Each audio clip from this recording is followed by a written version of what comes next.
안녕하세요. 왕노무사입니다.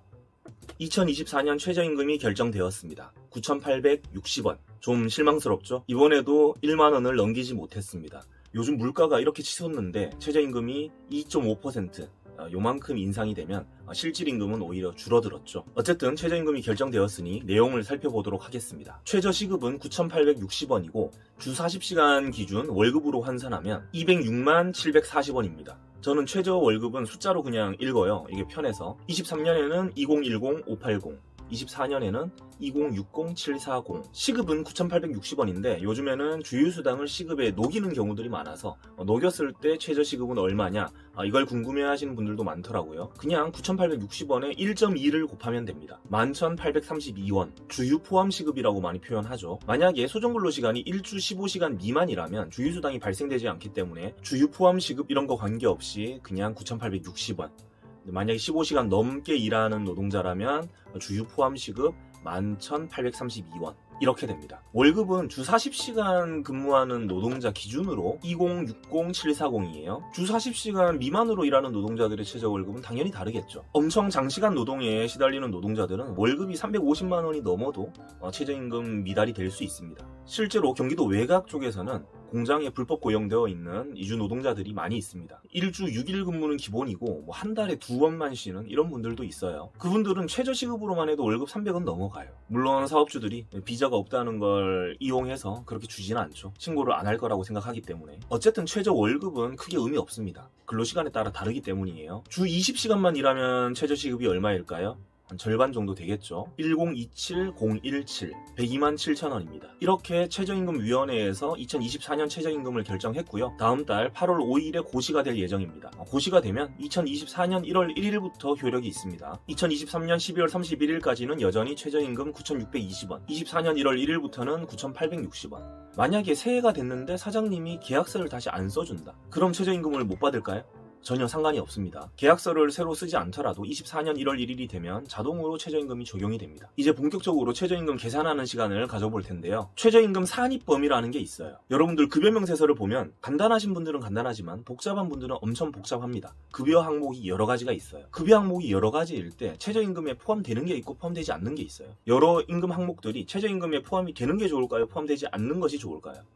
포함되지 않는 것이 노동자한테는 유리하죠. 300만 원을 받더라도 포함되지 않는 항목이 많으면 최저임금 미달이 나올 수 있는 거예요. 기본적으로 최저임금에는 매월 1회 이상 정기적으로 지급하는 금품만 포함이 됩니다. 격월이나 반기, 분기별로 지급하는 임금은 포함되지 않아요. 명절에만 지급하는 상여금 이런 것들은 임금성은 인정이 되지만 최저임금에는 반영하지 않는 겁니다. 그리고 매월 지급되지만 최저임금에 또 포함되지 않는 금품들이 있는데요.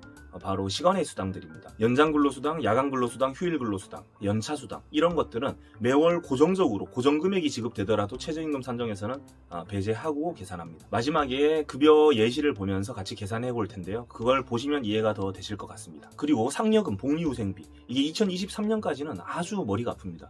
골 때리는데 설명하기도 어려워요. 1%, 5% 빼고 나머지를 포함한 해만에 굉장히 헷갈립니다. 하지만 이게 2024년 1월 1일부터는 이게 없어졌어요. 상여금 복리후생비가 전액이 최저임금에 포함되기 때문입니다. 그래서 와 이제 머리 아플 일 없네 하고 좋아했는데 생각해보니 그게 아니죠. 왕노무사TV는 노동자 편파 방송인데 이게 사실은 노동자한테 굉장히 불리하게 최저임금법이 계약이 됐던 거라서 좋아하면 안 됩니다. 정신 차려야지. 계약으로 인해 노동자들은 결국 피해를 봤어요. 최저임금에 포함이 되면 좋다고 했나요? 안 좋다고 했나요? 안 좋습니다. 상여금 복리후생비 빼고도 최저임금 이상을 줬어야 되는 게 과거에 좋았던 법인데 이제는 상여금 복리후생비도 다 포함해서 최저임금 이상이 되면 됩니다. 하지만 매월 지급되지 않는 상여금은 여전히 최저임금에 포함되지 않습니다. 식대나 차량 유지비, 체력 단련비 이런 복리후생비는 매월 지급하죠 보통. 하지만 상여금은 매월 지급하는 상여금이 있고 명절에만 지급하는 상여금, 반기에만 지급하는 상여금 이런 것들이 있습니다. 그렇게 매월 지급하지 않는 상여금은 최저임금 계산에 산입하지 않습니다. 지금부터 급여 예시를 보면서 계산을 해보겠습니다. 주 40시간 일하는 노동자를 기준으로 계산하였습니다. 기본급 185만원, 직책수당 20만원, 연장근로수당 50만원, 연차수당 10만원, 합계가 265만원입니다. 주 40시간만 일하는데도 이렇게 연장근로수당, 연차수당을 월급에 포함해서 포괄임금으로 설정해놓기도 합니다. 이렇게 하면 통상임금을 낮출 수도 있고 혹시나 모를 야근이 발생할 때 추가로 임금을 주기 싫어서 이렇게 하죠. 매우 부당하다 생각하는데 노동청에서는 다 인정하고 있습니다. 그럼 최저임금 이상인지 볼까요? 어쨌든 총액이 265만원이니까 최저임금 이상이다. 맞나요? 아닙니다. 여기에서 연장근로수당, 연차수당은 뺍니다. 이게 고정적으로 지급되었더라도 이런 것들은 다 빼는 거예요. 그럼 205만원인데 23년 최저임금 2010-580보다는 높고 24년 최저임금 2060-740보다는 낮습니다. 24년이 되었는데도 이렇게 지급하면 최저임금 미달, 임금체불 진정 가능합니다. 다음 기본급 185만원, 식대 20만원, 연간 상여 370만원. 식대가 20만원 들어가 있지만 이제는 퍼센트 따질 필요 없이 그냥 다 최저임금에 산입됩니다. 그럼 기본급 더하기 식대는 205만원이고 아직 최저임금에 조금 모자라죠. 그러면 연간 상여가 370만원인데 원로 환산하면 한 달에 한 30만원 정도 받는 셈인데 그럼 235만원 최저임금 이상일까요? 아니죠. 제가 이렇게 표현한 데에는 다 이유가 있습니다. 애매하게 써놨죠. 월 30만원인 셈.